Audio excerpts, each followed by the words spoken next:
I want to play a game. Across the Saw franchise, there have been 100 total deaths. But keep in mind, they weren't all committed by me. My followers are numerous, and their talents have served me well. A doctor for medical procedures, a detective to hide our work, former survivors of my games who've gone on to rehabilitate others. And yet, across 9 movies, one of my partners has stayed silent. One has been hidden in plain sight, never revealed to prying eyes. My secret accomplice. Today, I lay out the clues that you've missed that spell out who he is, and you'll never watch this franchise the same way again. Like or subscribe, make your choice.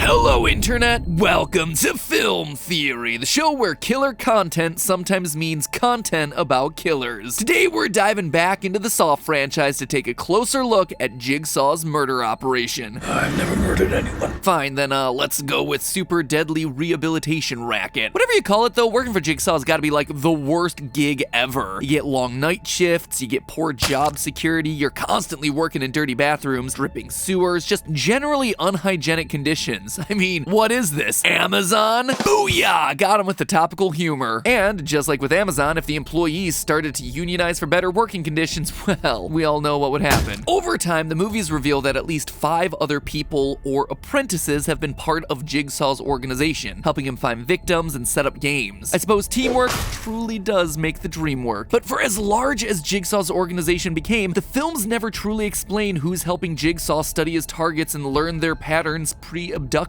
There seems like there's a missing piece to this puzzle, a missing apprentice, someone who's yet to be revealed as part of Team Jigsaw. I believe that person to be none other than Adam Stanheight, the victim from the first film and pretty much the first person we meet in the entire series. Not only do I think that he survived the events of the first film, I think we can then lay a groundwork of evidence proving he joined up with Jigsaw after the events of the movie and maybe, just maybe, set up the dominoes that would ultimately kill Jigsaw once and for all. For those of you who need a refresher as to who exactly Adam is, in the first Saw film we're immediately met with one of the most iconic images in all of horror history. 2 men, Adam and Dr. Gordon, both shackled to a disgusting bathroom floor as part of Jigsaw's game. You see, Jigsaw, aka John Kramer, seeks to test people who don't appreciate their lives. And Jigsaw's beef with Adam is that he just sat on the sidelines. A freelance photographer who spied on adulterous couples, someone who was paid to watch shady people do shady things instead of actually taking action. Adam had actually been hired to follow around his fellow player in the game, Dr. Gordon, who was the prime suspect for the Jigsaw murders at the time. By the end of the movie, Dr. Gordon saws off his own foot, shoots Adam, and crawls out of the bathroom in order to survive. He's later nursed back to health by Jigsaw and goes on to become one of his faithful followers. As for Adam, well, he's left to realize that the true Jigsaw was in the room with him the entire time. John Kramer rises out of a pool of blood and gives us this iconic finale.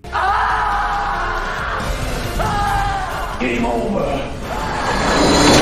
The first movie ends with Adam's fate unclear. We're left to assume that Adam just bleeds to death in the bathroom, still shackled to the floor. That is, until Saw 3, when we see a flashback as to what really happened after the first movie ended. We see Amanda, another of Jigsaw's proteges, trying to suffocate Adam to death to put him out of his misery. And this is where Adam's story is believed to have ended, as we later see his nasty, decayed corpse still chained to the floor in both Saw 2 and Saw the Final Chapter. So, if he's dead, why would I possibly think that he could be Jigsaw's secret accomplice? Well, let's start by taking a closer look at Adam's supposed death scene. In Saw 3, Amanda is shown to be suffocating Adam for 36 seconds before she breaks down in tears and the scene abruptly ends. And we know that this is meant to be a roughly accurate estimation of time because the scene doesn't have many cuts from the moment that the bag goes over his head. Here's the thing about that though, 30 seconds without oxygen probably isn't enough to kill him. According to past studies, it takes approximately 30 seconds to 3 minutes to render someone unconscious. Severe neurological damage starts at around the 3-minute mark, and brain death occurs around the 5-minute mark. If oxygen is restored within 3 minutes, then a person can feasibly recover. Now, admittedly, when dealing with oxygen deprivation, mere seconds could make the difference between life, death, and irreparable damage, so suffocation isn't something to take lightly. And factors like Adam's head trauma, his panicked response, his weakened state, all of that could have impacted his overall survival. But looking purely at the timing here, it's likely that he was just knocked out during this scene. Heck, Adam went nearly that long without oxygen at the start of the film when he was in the tub. In fact, to get Amanda to stop her attack, Adam could have easily been playing dead, which is a tactic that he employed previously in the game.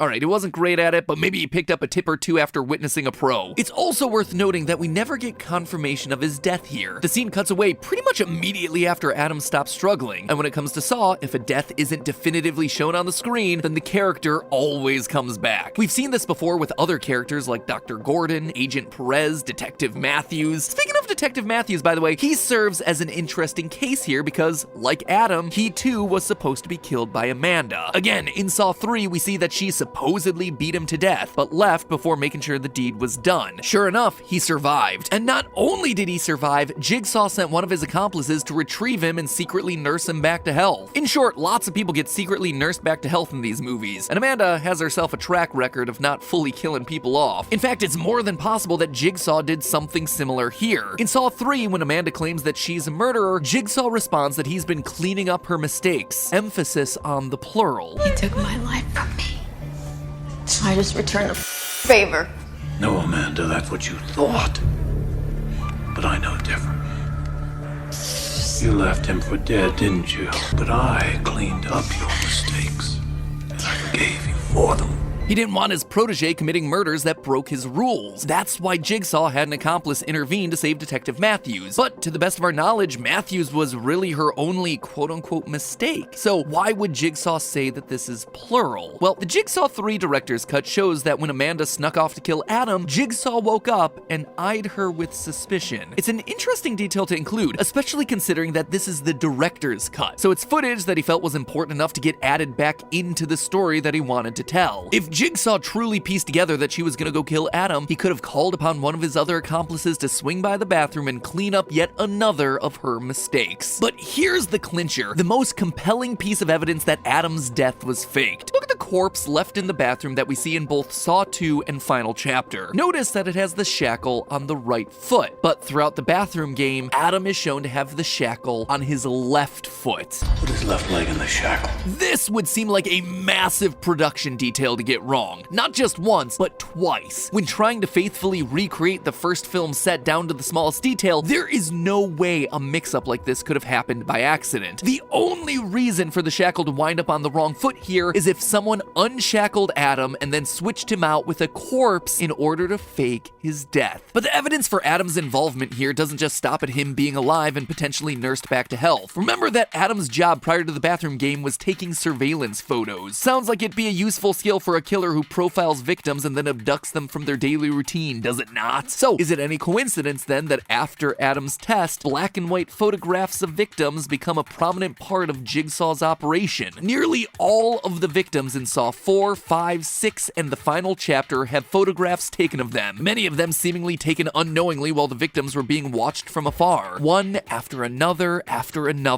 to fill an entire photo album. But where did these candid photos come from? Someone must have been taking surveillance of the victims. And who do we see taking photos just like these? Adam. Granted, photographs did occasionally show up in Jigsaw's operation prior to the bathroom game. Hello, Mark. If you're so sick, then why do I have so many photos of you up and about? However, perhaps Adam's involvement goes back even further than we've been led to believe, with Jigsaw anonymously enlisting Adam's surveillance talents before he was ever tested. After all, Adam is established to not ask a lot of questions when dealing with mysterious clients. He calls himself Bob and he gives me the money up front. $200 a night.